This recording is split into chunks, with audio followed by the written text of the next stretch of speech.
Hello, here is Divyanshu Mishra and you welcome in my YouTube channel Balaji coaching classes. पिछले class के video मैंने पलायन वेग के बारे में जाना था। आज मैं स्टार्ट करूंगा, आपको श्यानता के बारे में बताऊंगा। सबसे पहले एक चीज़ ध्यान से सुन लीजिएगा कि जो श्यानता होती है तो ये गुण किसका है, तो ये समझना सबसे पहले इंपॉर्टेंट हो जाता है। तो जो श्यानता होती है या श्यान बल होता है वो आपका द्रव का और गैस का, दो चीज़ों का गुण होता है, ये ठोस का गुण नहीं होता। ठीक है, आप लोगों को ये समझ आ गया कि जो श्यान बल होता है वो द्रव का और गैस का गुण होता है, ठोस का नहीं होता। ठीक, अब मैं इसकी परिभाषा के बारे में बात करता हूँ श्यान बल को। तो श्यान बल को इंग्लिश में क्या बोलते हैं? श्यान बल को इंग्लिश में हम लोग विस्कस फोर्स कहते हैं। श्यान बल को इंग्लिश में क्या कहते हैं? विस्कस फोर्स कहते हैं। और ये विस्कस फोर्स आता किसके कारण है? तो ये घर्षण बल, जो घर्षण होता है घर्षण बल के कारण ही आता है। अब ध्यान से समझिएगा।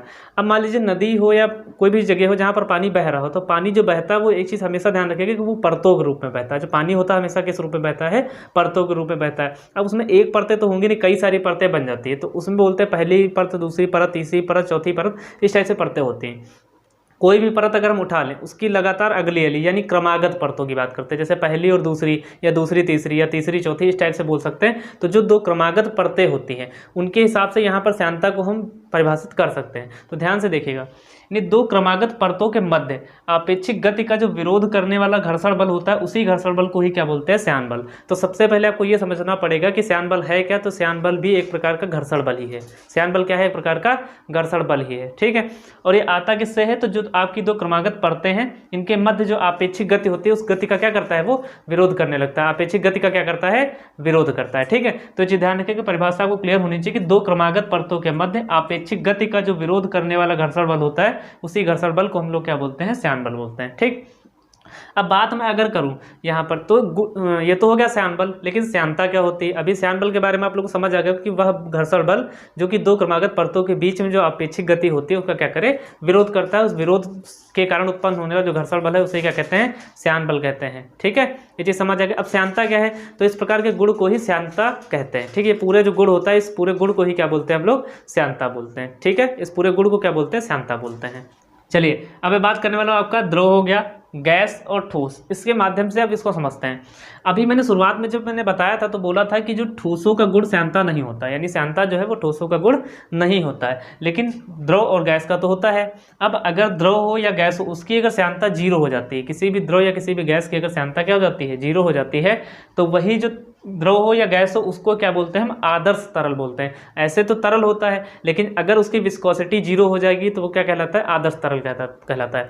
अब परतों के रूप में आपको मैंने परिभाषा बता दी कि अगर दो आप क्रमागत परतें हैं उनके मध्य जो अपेक्षिक गति होती है उसका विरोध करेगा। इसको एक माध्यम से समझते हैं।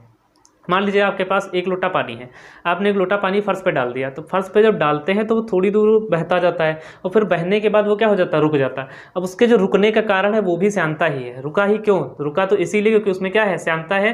उसमें भी श्यान बल काम किया है, घर्षण बल काम किया है, जो कि अपेक्षिक गति का विरोध किया तभी जाके वो क्या हुआ? रुक गया। अगर वहीं पर श्यानता जो है या फिर श्यान बल क्या हो जाए? वहाँ पर आपका जीरो हो जाए, तो जब श्यानता जीरो हो जाएगी तो वो आदर्श द्रव बन जाएगा। ठीक, और वो हमेशा क्या रहेगा? चलता रहेगा, यानी वो फिर रुकेगा नहीं।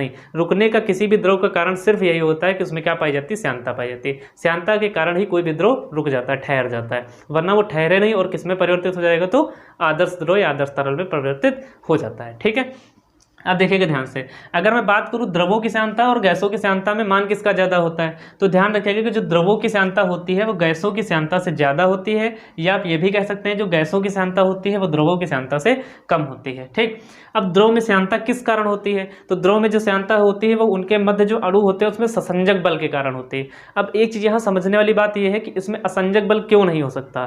ठीक है, ससंजक बल तो समझ आ रहा होगा कि दो समान पदार्थों के मध्य लगने वाला जो आकर्षण बल होता है उसे क्या बोलते हैं? ससंजक बल।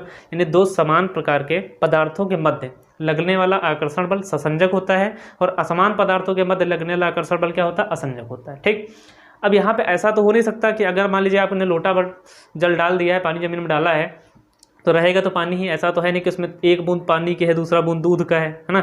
रहेगा एक ही पदार्थ। तो एक ही पदार्थ के मध्य लगने वाले जो आकर्षण बल होता है उसे क्या बोलते हैं? ससंजक बल। तो यहाँ पर जो द्रवों की श्यानता का मेन कारण है वो किसके बल से होता है? तो आपका ससंजक बल के कारण श्यानता इसमें पाई जाती है। लेकिन बात अगर इसी जगह पर करें कि गैस में श्यानता किस वजह से होती है, तो गैसों में जो श्यानता होती है अणुओं के स्थानांतरण की वजह से होती है। ठीक, यानी अणुओं का जब स्थानांतरण होता है उसी के हिसाब से श्यानता उसमें उत्पन्न होती है। ठीक है, ये चीज़ ध्यान रखिएगा। बात अगर मैं यहीं पर करूं कि उसको टेम्परेचर ज़्यादा कर दूं, यानी अगर किसी भी द्रव हो या गैस हो, इसका अगर हम क्या करें टेम्परेचर बढ़ा दें, तो टेम्परेचर बढ़ाने पर विस्कोसिटी दोनों में अलग अलग प्रकार से निर्भर करती है। ठीक है, दोनों का जो प्रभाव पड़ेगा विस्कोसिटी का द्रव पे अलग प्रकार से होगा और गैस में अलग प्रकार से होता है। ठीक, टेम्परेचर मैंने बढ़ाया तो विस्कोसिटी जो द्रवों की होती है वो क्या हो जाती है, कम हो जाती है। ठीक, लेकिन जो गैस की होती है वो बढ़ जाती है। अभी मैंने बोला कि अगर गैस मान लीजिए गर्म करते हैं, तो गैस को गर्म करेंगे तो उसमें अणुओं का स्थानांतरण क्या हो जाता है, थोड़ा ज़्यादा हो जाता है। तो जब अणुओं का स्थानांतरण ज्यादा होगा तो यहाँ पर श्यानता भी क्या हो जाएगी, ज्यादा हो जाएगी, है ना। तो ये चीज यहाँ पर मैंने बता दिया कि टेम्परेचर बढ़ाया है तो विस्कोसिटी जो गैस की होगी वो क्या हो जाएगी, बढ़ जाएगी, क्योंकि उसमें अणुओं का जो स्थानांतरण होता है, स्थानांतरण का मतलब होता है कि एक जगह से अणु का दूसरी जगह पर जाना, है ना। तो उसमें ज्यादा तेजी से गति करने लगते हैं, जिसकी वजह से उसकी विस्कोसिटी या श्यानता क्या हो जाती है, बढ़ जाती है।